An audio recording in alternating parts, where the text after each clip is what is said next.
In a lake surrounded by rocks, a boy called Takaichi sails his boat into a cave. Despite the threatening appearance of the entrance, the boy goes ahead and is pulled in by the force of the current. Fortunately, he manages to keep the boat steady and crosses to the other side of the cave, which leads to the legendary Monster Island.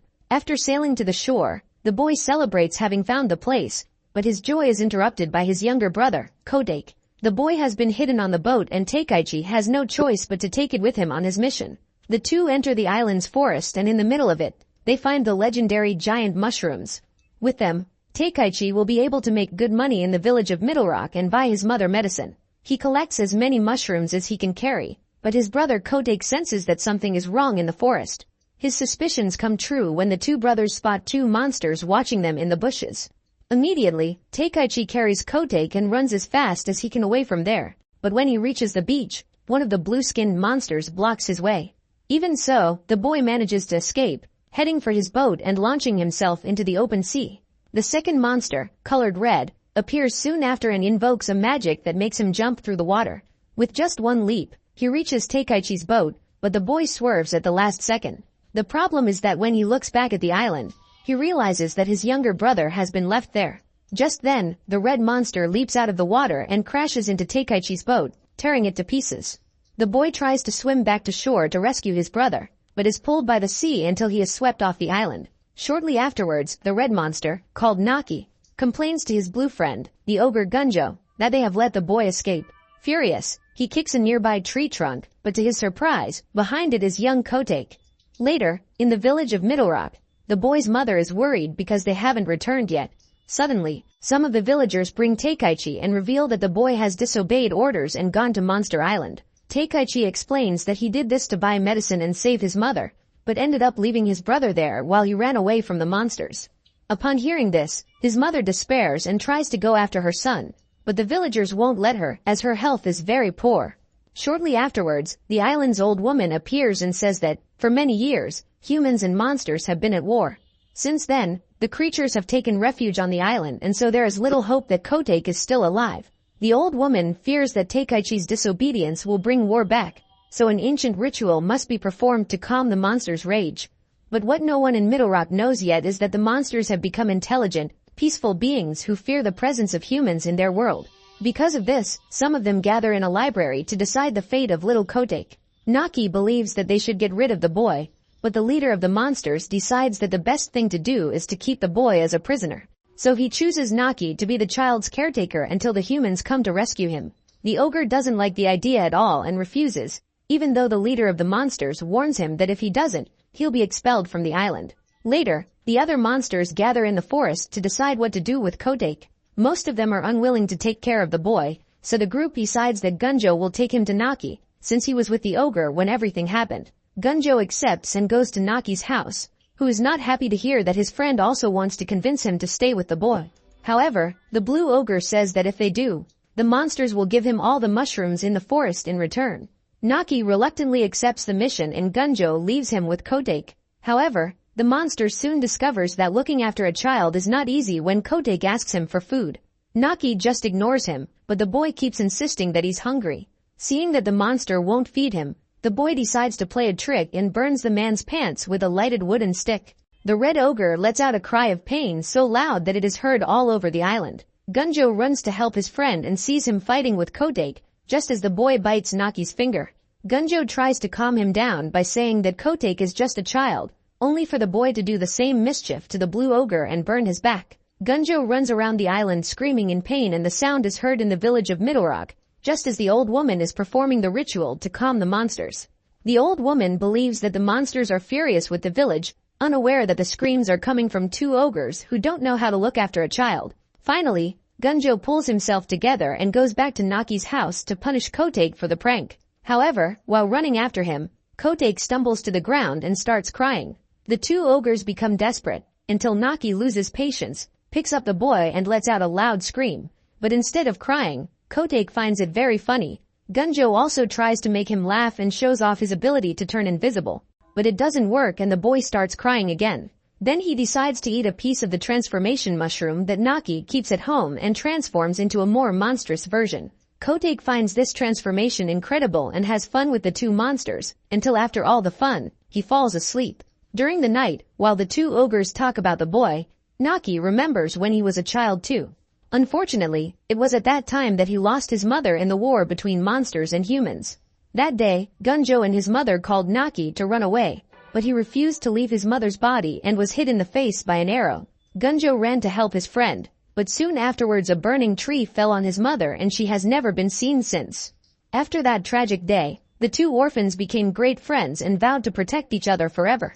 The next day, Naki decides to settle the matter of the lost boy once and for all. He builds a small wooden boat, puts Kotake in it, along with an oar, and throws him into the water so that he can return to his world.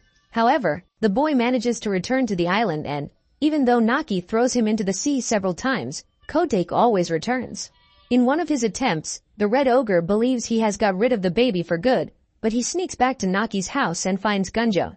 The blue ogre seems to be getting more and more fond of the boy and plays a joke, painting his face and his own with ash.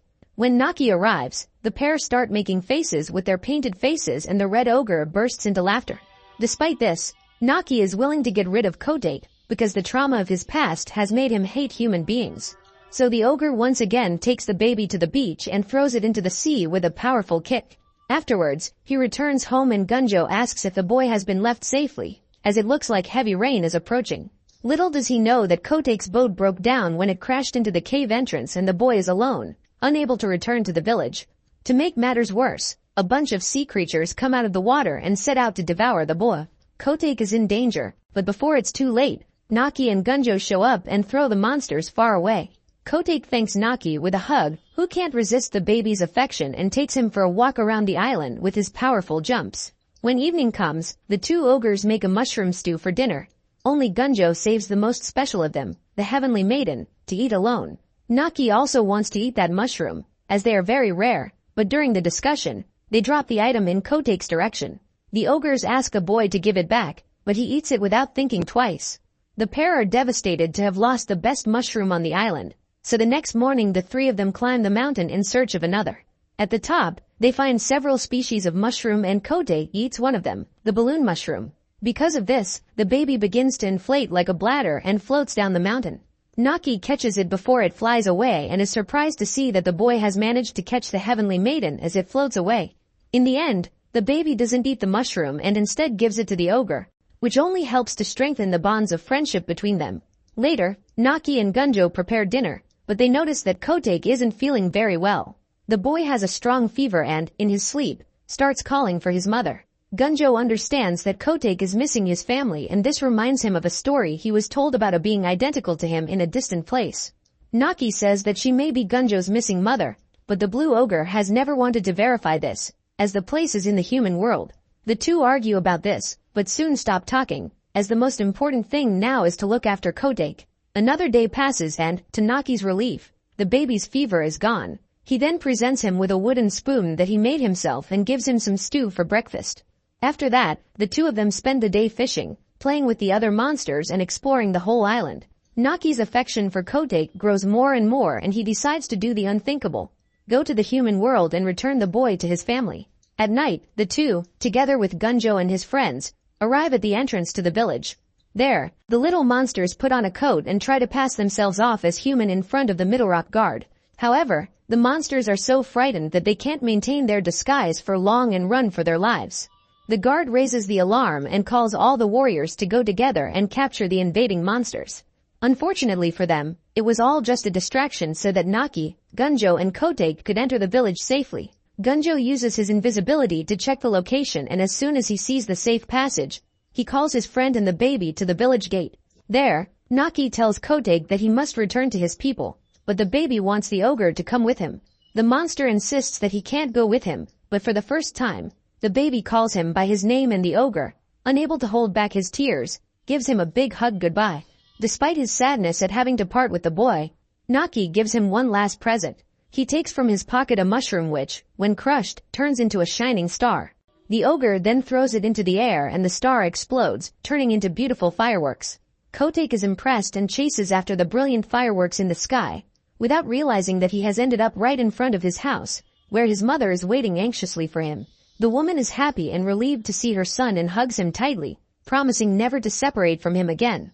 Nearby, Gunjo and Naki watch from hiding and remember how good it was to have a mother. However, it isn't long before Kotake misses his ogre friend and looks for him everywhere. Naki is touched, but knows that the best thing for the baby is to stay with his family, so he leaves the village with Gunjo. The next day, the two ogres are punished for having disobeyed the island's law and gone to the human world. As punishment, the leader of the monsters ties them both up in a rope and leaves them hanging from a large tree, so that they can learn their lesson. Gunjo sees nothing wrong with this punishment and tries to defy the leader, but Naki starts to feel bad because he wanted to go to the toilet first. The blue ogre then pleads for mercy from the leader, but it's too late and Naki does his business there hanging from the rope. After his punishment, the red ogre returns home, where he finds the little spoon he made for Kotake. While he looks at the horizon and misses the boy terribly, on the other side, Kotake does the same, longing to see his friend once again. He even draws a picture of Naki in the sand, but the old woman quickly erases it because she doesn't want to attract the monsters back to the village. In addition, she ordered the soldiers to fortify Middle Rock's defenses and so a huge wooden fence was built to protect the people. Days pass and Gunjo goes to the top of the mountain because he suspects that Naki is there. As he suspected, the red ogre is there, picking mushrooms to take to Kotake in the human world.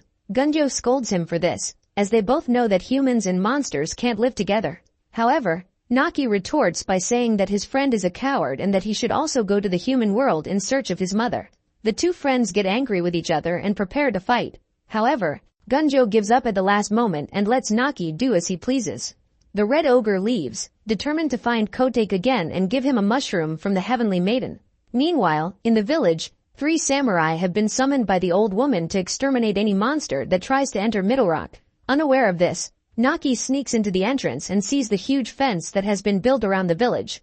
Even so, when he sees Kotake, he calls out to the boy, which makes the guard discover his location and trigger the alarm.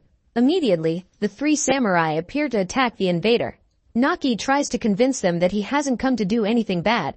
He just wants to know if Kotake is all right and to give him a present. Even so, the samurai don't listen and fire arrows at him, hitting Naki's arm and leg. As a result, the ogre drops the mushroom and tries to retrieve it, but is forced to run away to avoid being hit by more arrows. Unfortunately, because of his injuries, Naki is unable to jump and finds himself trapped on the beach. The samurai arrive soon after, but they can't find him and decide to return to the village. Luckily, Gunjo appeared just before them and used his invisibility to protect his friend. The two of them hide in a nearby cave until Naki recovers from his injuries. The night passes and Naki feels better, but when he leaves the cave, he finds Gunjo, furious at what the humans have done. Suddenly, he takes the transformation mushroom from his pocket and instead of eating just a piece, he swallows it whole. This turns Gunjo into a powerful monster and he decides to use this power to punish the villagers. Naki tries to stop him, but Gunjo doesn't care and goes to Middle Rock and destroys the entire protective fence. The villagers despair and run for their lives, leaving only the old woman, who begs for the help of the 3 samurai. However, on seeing the giant monster, the trio of warriors are scared and flee, leaving the villagers to fend for themselves. Finally, Gunjo starts chasing everyone and forces them to flee to the altar where the old woman performed the ritual. With no way out, the villagers just wait for their cruel fate, until suddenly, Naki jumps in to stop his friend. He tries to convince Gunjo to realize how cruel he is being, but the blue ogre doesn't care and throws punches at his friend. Naki manages to defend himself and dodge the attacks, but to his surprise, Kotake steps in to protect the red ogre. However, Gunjo is consumed with hatred and tries to throw the baby away, only for Naki to run towards Kotake and protect him with his body. Naki becomes enraged and sets out to attack his friend, but he is too weak and is easily hit and thrown by the monster. The villagers are amazed to see a monster defending them from danger with all his might. However, Gunjo wants to end the fight once and for all and prepares to deal the final blow to Naki with his huge, razor-sharp claws. Luckily, before he can do this, the mushroom's effect wears off and Gunjo is back to normal. Still, he sets out to attack Naki, but Naki strikes back with a powerful punch that pushes his former friend away. Gunjo gets up, weakened, and leaves for the island, leaving Naki to live with the humans. The blue ogre disappears and the whole village is safe, to the joy of Naki, who faints after this fierce fight. A few days later, the ogre is nursed back to health by Kotake and his family. Finally, he makes a full recovery and is welcomed as a hero by the people of Middle Rock. While playing with Kotake and the other children, he looks at the horizon and sees the cave to Monster Island. He decides to go there and meets his monster friends, who were waiting for Naki to give him a message. On reading the letter, Naki learns that Gunjo set the whole thing up so that Naki could become a hero and be close to Kodake. He ends the message by saying that he will go in search of his mother and that the two of them will always be great friends. Naki tries to go after his friend, but he is already far away and, with his power of invisibility, Gunjo sets off on a journey to find his mother. Faced with this noble attitude, Naki can't help crying and sheds tears for his departed friend. However, his sadness soon turns to joy when he returns to the beach and meets Kodake, who has come by boat to see him. The ogre then wipes away his tears and hugs the boy, knowing that now humans and monsters can live in peace, thanks to Gunjo's help. So what did you think of this movie? Leave it in the comments below.